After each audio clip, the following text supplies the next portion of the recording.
Hello বন্ধুরা, রান্নার প্রস্তুতি চলছে। এই যে শিম আলু সেদ্ধ করতে দিয়েছি। শিম আলু সেদ্ধ হয়ে গেলে বাগার দিয়ে দিব। আমরা কি শিম রান্না করে খাই না, ভাজি খাওয়া হয়। আর এখানে মাছ আছে, মাছ ভাজবো, দিয়ে রান্না করবো মাছের ঝোল।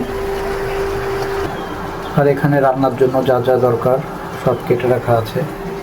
এখানে আদা রসুন এগুলো ব্লেন্ডার করবো। এই শিমগুলোকে এখন বাগার দিব, সিদ্ধ হয়ে গেছে।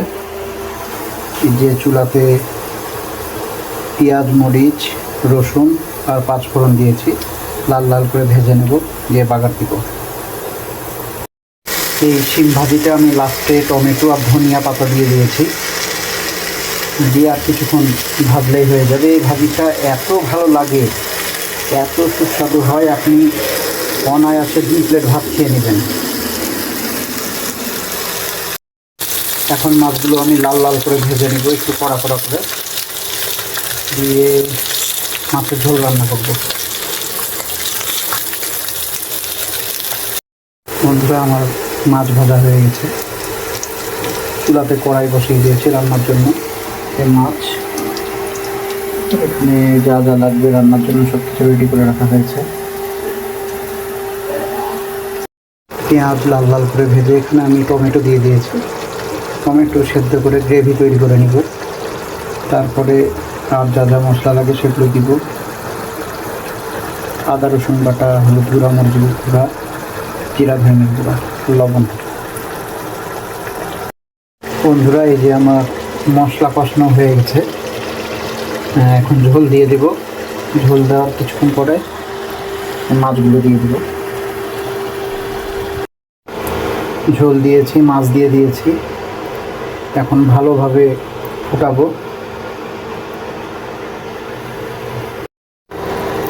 আমার রান্না প্রায় শেষের দিকে।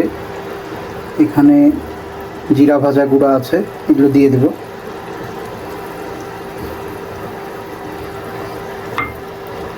দিয়ে কিছুক্ষণ ফোটাবো, দিয়ে নামিয়ে নেব। মাছের ঝোল রান্না হয়ে গেছে আমার। দেখেই মনে হচ্ছে অনেক লোভনীয় হবে খেতে। আর এখানে আমি বুট রান্না করছি এখন ইফতারির জন্য। মটর আর বুট একসাথে মিশানো আছে। এখন বড়া ভাজবো। ডালগুলা ভালো করে মাখিয়ে নিচ্ছি। পেঁয়াজ, মরিচ, আদা রসুন বাটা, জিরা গুঁড়া, মরিচের গুঁড়া, হলুদ গুঁড়া দিয়ে আর ধনিয়া পাতা দিয়েছি, মাখাই নেব, দিয়ে ভাজবো এখন।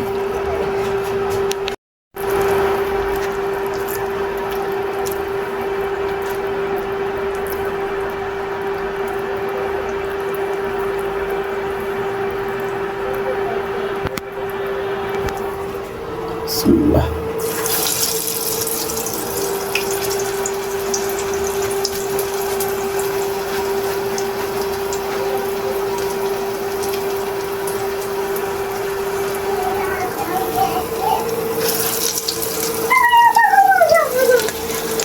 বড়াগুলো এখন মুচমুচে করে লাল লাল করে ভেজে নিব।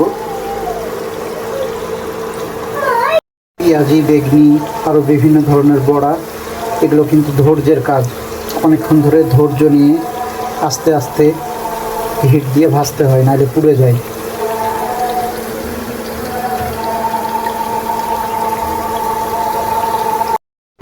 এই বড়াগুলো শুধু দেখতে সুন্দর না, খেতেও অনেক সুস্বাদু। সব লাস্টে বেগুনি ভাজছি। এই বেগুনিগুলো ভাজা হয়ে গেলেই আজকের মতো ইফতারির যেগুলো ভাজা পোড়া লাগে এগুলো বানানো শেষ হয়ে যাবে।